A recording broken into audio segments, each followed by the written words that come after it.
Camaradas, ¿qué? ¿Cómo están? Espero que se encuentren muy bien, les mando un gran saludo. El propósito de este video es múltiple. El primero de ellos es contestar al camarada Hugo de Claves Históricas de la Actualidad Geopolítica, que hace unas semanas hizo una pregunta muy interesante, pero que hasta ahorita he tenido el tiempo para poder formularla y para poder contestarla con el detalle que merece, porque, insisto, es una pregunta muy interesante, la cual detallaré más adelante.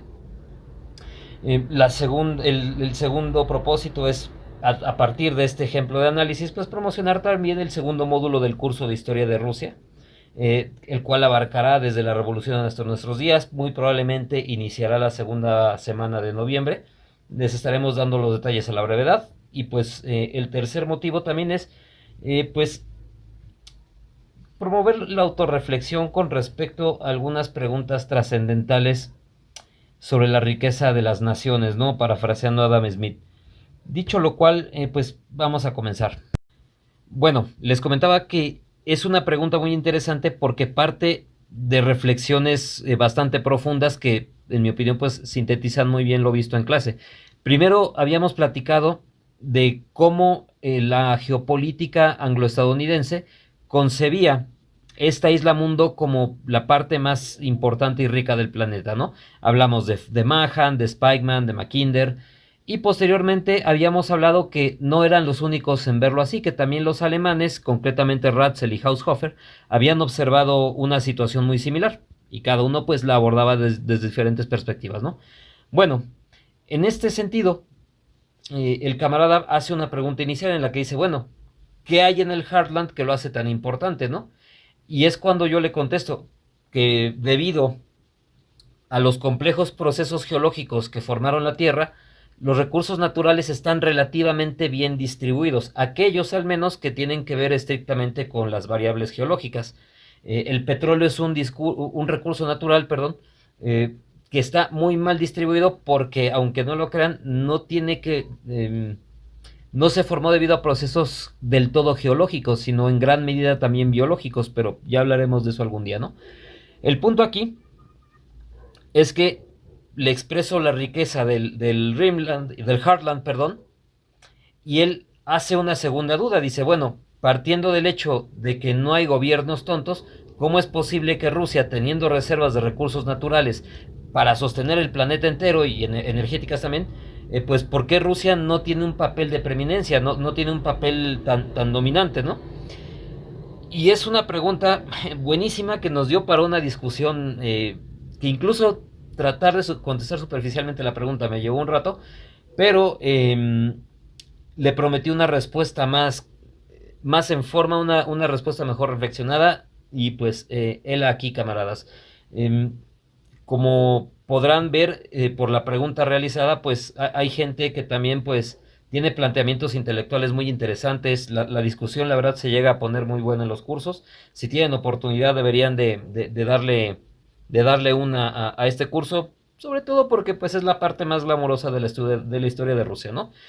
Personalmente disfruto más el módulo uno, pero la verdad es que el módulo 2 también es muy bonito, ¿no? Porque pues, es la parte más famosa de la historia de Rusia, ¿no? Y bueno, dicho lo cual, vamos a comenzar con el abordaje de la pregunta. Bueno, en primer término, yo debo de hacer una aclaración aquí porque en lo personal estoy bastante peleado con los determinismos de cualquier tipo.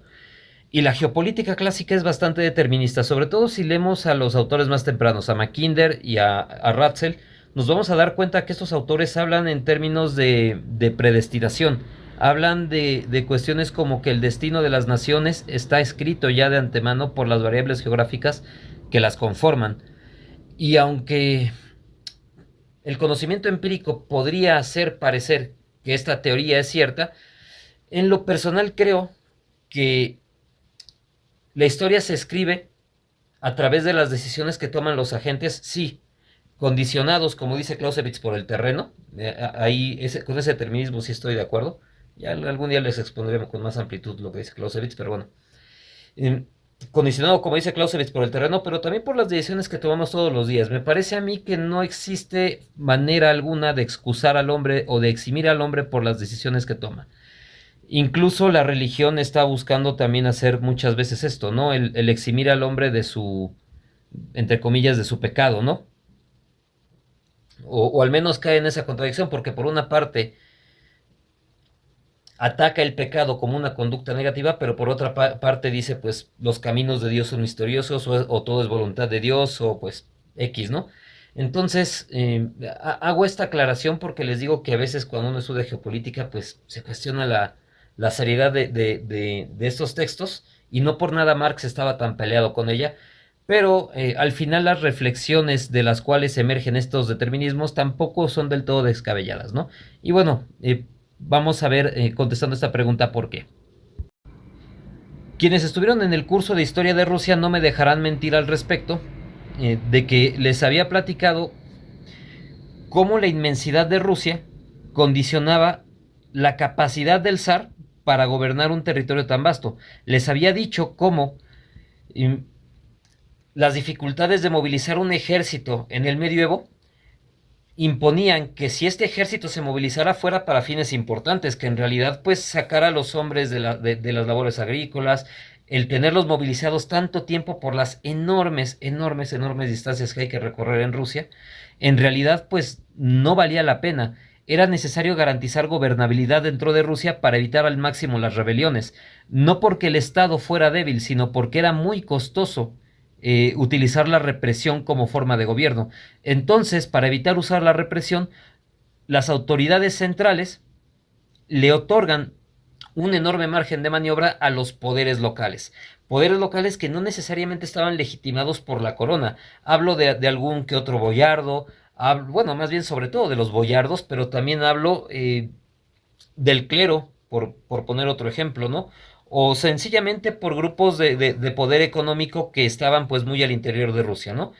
Al final, esta forma de gobernar pues va a tener su virtud en términos de que no va a haber una cantidad de rebeliones tan grande como lo podría suponer un territorio tan inmenso, en el que además es muy tentador rebelarse debido a la enorme distancia que separa a la autoridad central de estos poderes locales.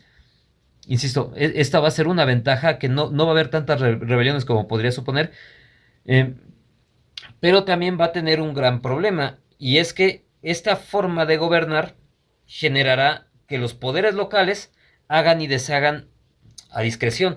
Y esto eventualmente, la falta de capacidad del Estado para hacer cumplir la ley emanada desde el centro, va a provocar el fortalecimiento de los poderes locales y a menudo prácticas de corrupción, lo cual hasta el día de hoy se ve, se ve como uno de los grandes flagelos de Rusia. Y de hecho, también habíamos hablado cómo existían paralelismos en el grado de control, o el tipo de control que el imperio español tenía que tener sobre sus territorios de ultramar, cómo estas enormes distancias también hicieron que el imperio español delegara un montón de responsabilidades en autoridades locales, y vemos que también pues existen hábitos de corrupción generados en buena medida por esta forma de gobernar, que insisto, eh, lo analizamos con mucha más profundidad en el curso de Historia de Rusia, porque de hecho discutimos largo y tendido al respecto. Pero bueno, digamos que esta es una primera condicionante del terreno, ¿no? La forma en la que los poderes locales, valga la redundancia, se empoderan, va a generar hábitos de corrupción, y la generación de estos hábitos de corrupción invariablemente afectan la capacidad para poder llevar a cabo el proyecto de Estado. Entonces, por muy eficiente que sea la administración central, a veces te vas a tener que topar con las dificultades operativas de hacer cumplir la ley, de hacer cumplir tus mandatos, de que no necesariamente todos estén de acuerdo con el proyecto que estás tratando de encabezar. Y bueno, esta es una primera forma en la que la geografía está determinando el devenir del Estado, ¿no? Y bueno, lo anterior es un ejemplo de cómo el terreno sí incide en las decisiones humanas, y de hecho puede facilitar la aparición de algunos vicios culturales, políticos, no sé cómo decirlo, como lo es el de la corrupción. Y en México lo vemos muy fácilmente. México es un país vasto, es un país en donde el Estado de Derecho es apenas una recomendación, no es un mandato. Nosotros en México no tenemos interiorizada la necesidad de cumplir la ley, porque pues siempre vamos muy de la mano de los poderes locales, de los usos y costumbres, y muchas veces esto degenera en el hecho de que pues los grupos de la delincuencia organizada en México pues son las autoridades reales en muchos lugares del país, ¿no?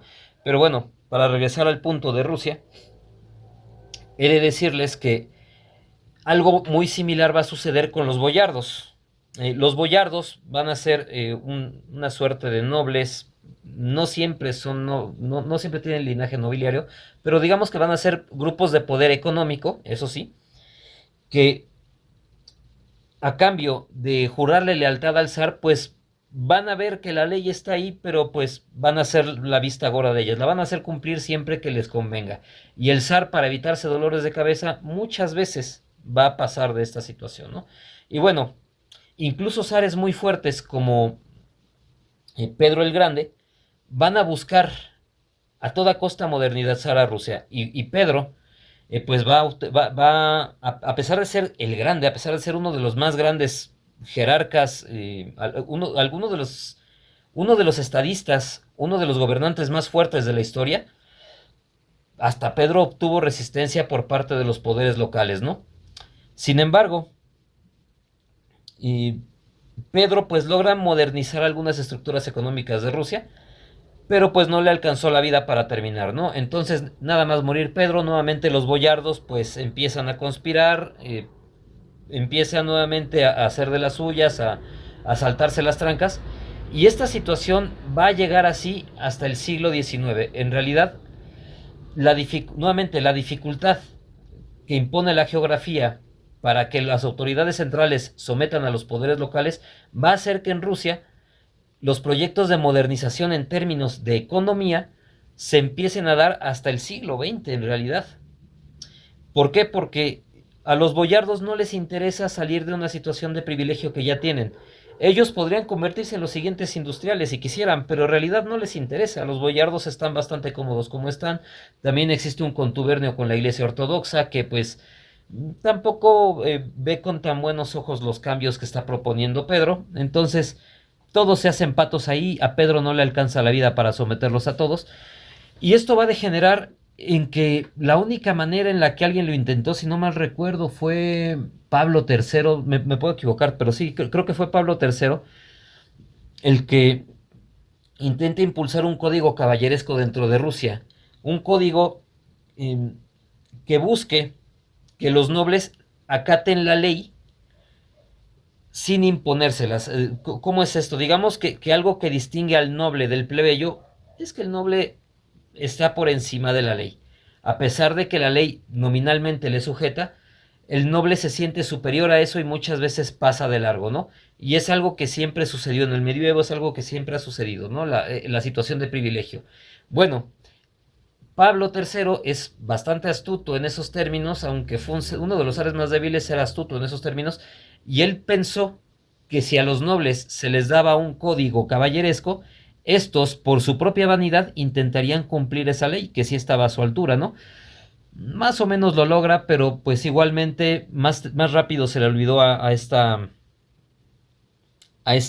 nobleza, ¿no? A estos boyardos los avances de Pablo. Y así fueron transcurriendo mandatos.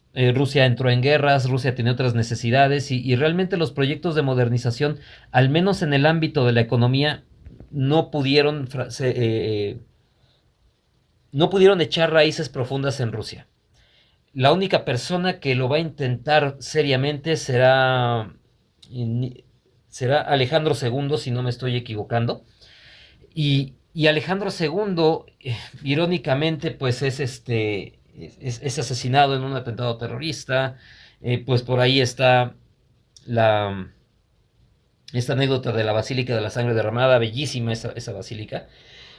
Irónicamente, son grupos de izquierda los que terminan asesinando al zar, o al único zar que realmente podía, o que realmente estaba interesado en, operar esos cambios de modernización en Rusia, ¿no? Insisto, fue una desgracia para ellos, pero pues ahí el precio de las acciones viscerales. Bueno, igualmente, esta situación de rezago, esta situación de que Rusia no está, no está logrando desarrollar sus fuerzas productivas cualitativamente a la par de Europa, pues va a generar el arraigo de los viejos poderes, va a generar una situación llamada trampa del atraso, de la cual también hemos platicado, en la cual pues estas economías atrasadas, conforme se van rezagando, dependen más de estas estructuras anquilosadas para seguir funcionando, porque conforme pasa el tiempo, el costo del cambio es mucho más alto, ¿no? Entonces, esto genera un círculo vicioso en Rusia que siempre la va a hacer ir un paso por detrás en términos de desarrollo institucional y de desarrollo económico con respecto a Europa. Nuevamente, esta es una condicionante del, este, del devenir económico y político de Rusia, pero hay otra situación en la que también se manifiesta esto. Administrar un territorio tan vasto como el ruso es un reto logístico tremendo.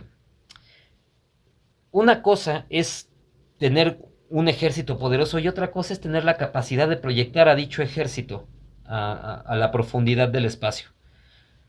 Y bien, un buen ejemplo lo tenemos en el descubrimiento y conquista de América. Era un secreto a voces que había una enorme masa continental entre Catay y Zipango, lo que por aquellos tiempos se conocía como China y Japón, y la península ibérica. Pero nadie quería aventarse el tiro de descubrirlo, porque a la hora de descubrirlo, tú lo declarabas como soberanía tuya. Y si no tenías la capacidad de defenderlo, lo único que hacías era ahorrarle el trabajo de la expedición al grupo político que te lo haya arrebatado. Máxime porque hubo guerras europeas que se decidían así. O sea, bueno, eso lo veremos más en otra ocasión, ¿no? Pero bueno, el punto al que quiero llegar es que el primer estado capaz de sentirse con la fuerza de dominar una masa territorial que estaba tan lejos de sus fronteras, de su metrópoli, fue España, porque tenía un ejército formidable que podía imponerse a cualquier ejército en el continente europeo. Entonces, incluso si España perdía la guerra en el mar o perdía la guerra en el continente americano, España sabía que podía coaccionar a las metrópolis directamente con su ejército de tierra. Entonces, España se sentía segura en esa situación y además también poseía una flota formidable que le daba una gran capacidad para trasladar este ejército ahí donde fuera necesario, ¿no? Entonces, España, en tanto que es el primer estado que se siente con esa fuerza, es el primero en colonizar América, ¿no? Bueno, en este punto, si para un país con el grado de desarrollo relativo al siglo XVI que tenía España, con una gran flota, fue de pensarse lo de América, ahora imagínense un estado como Rusia, que primera pues no está tan adelantado, no está a la par tecnológicamente de Europa, y que en segundo lugar está enfrentando retos geográficos más grandes, porque una flota pues es un medio de transporte mucho más rápido que las travesías a pie. Si ustedes se han puesto a pensar, muchas veces gasta uno más recursos económicos, uno gasta más energía a la hora de moverse que en el momento de llegar al lugar que deseamos y realizar las operaciones que estamos deseando hacer, ¿no? Si a mí me lleva un día de operaciones militares conquistar un pueblo, pues idealmente mi ejército debería de llevar raciones para un día. El problema es que tarda 2 o 3 semanas en desplazarse y pues esto me genera unos costos adicionales tremendos. Realmente el propósito del soldado en batalla pues es la batalla, eso lo decía Jomini. Cada segundo y cada minuto que el soldado no está peleando es un segundo y un minuto que le estás pagando de más y le estás dando de comer de más. Entonces hay que procurar que el desplazamiento sea lo más rápido posible, hay que forzar las marchas, en fin. Con todo esto en mente, imagínense un país en el que pueden pasar semanas, literalmente semanas, y lo que tú no y que tú no puedas ver otra cosa que colinas llanas cubiertas de pasto. Rusia es un territorio muy difícil de conquistar. Es un territorio en el que el hambre es un reto tremendo, no porque sea infértil, sino porque eh, es necesario. De hecho, es un terreno súper fértil, es otra de sus grandes riquezas, la fertilidad de sus tierras, ¿no? De esas tierras negras. Pero bueno, el punto es que Rusia es muy grande. Y esto obliga a que las expediciones de exploración pues tengan que recoger muchísimas vituallas que se van a acabar en el camino, van a ser expediciones con altos grados de mortalidad, muy duras, muy complicadas. Y bueno, Si simplemente para llegar a un punto, para explorar ya es difícil, ahora imagínense establecer una población. Rusia ha hecho un esfuerzo económico tremendo, un esfuerzo económico que ha desangrado su economía durante generaciones para poder mantener poblado el interior de Rusia, para poder tener puntos de apoyo logístico en el interior de Rusia. De hecho, esta situación es tan complicada que Rusia ha vendido colonias porque no las puede administrar. Concretamente, Rusia ha tenido colonias en lo que hoy es San Francisco, ha tenido colonias en Hawái, ha tenido colonias en Alaska, en fin, Rusia insisto, pues una potencia que pues, se expande, ¿no? Y sin embargo, insisto, pues le ha costado trabajo dominar su territorio. De hecho, fue esa dificultad para dominar el territorio la que le hizo rematarle Alaska a los Estados Unidos. Realmente Rusia y Estados Unidos tenían una muy buena relación por aquel momento. Y Rusia, todavía de que le ayude en la guerra civil a Estados Unidos, prácticamente le regala Alaska, ¿no? Pero bueno, es otra historia. El punto aquí es que si explorar es complicado y es caro, ahora imagínense mantener poblaciones. Realmente estas poblaciones al interior de Rusia son deficitarias, son un lastre económico para el Estado ruso. Y en este punto se vuelve... yo me imagino que aquí Hugo estaría haciendo otra pregunta. Entonces, ¿por qué lo hacen? Y bueno, esa es otra gran pregunta. Históricamente Rusia siempre ha tenido la necesidad de buscar puertos de aguas calientes, es decir, de buscar puertos que no estén congelados la mayor parte del año. Entonces, el primer lugar en donde encuentra esos puertos de aguas calientes es precisamente en el Océano Pacífico, en Kamchatka, en toda esta parte más oriental de Rusia, ¿no?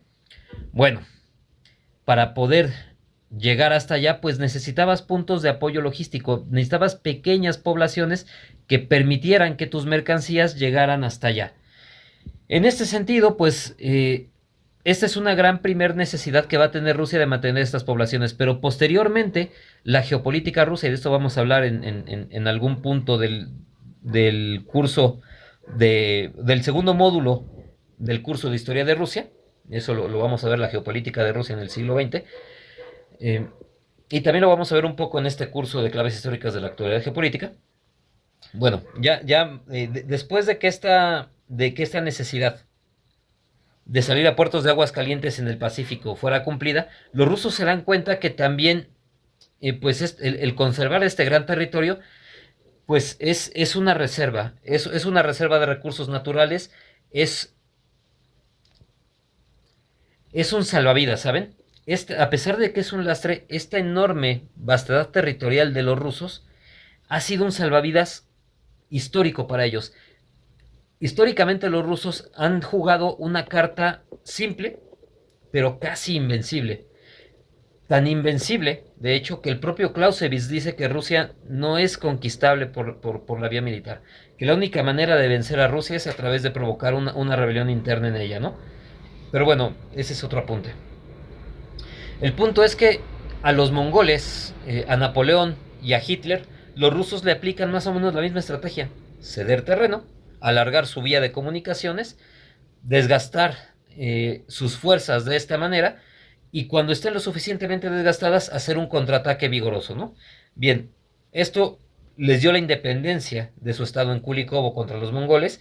Esto les permite salvarse de Napoleón y les permite salvarse de Hitler. Bueno, para los rusos, a pesar de ser una carga, este territorio es importante, y conforme el cambio climático se está haciendo más evidente, Rusia está consciente de que va a ser uno de los grandes beneficiarios del cambio climático, que gran parte de los recursos que eran inaccesibles al, por la situación de estar cubiertos a veces por kilómetros de placas de hielo, pues ahora van a ser accesibles.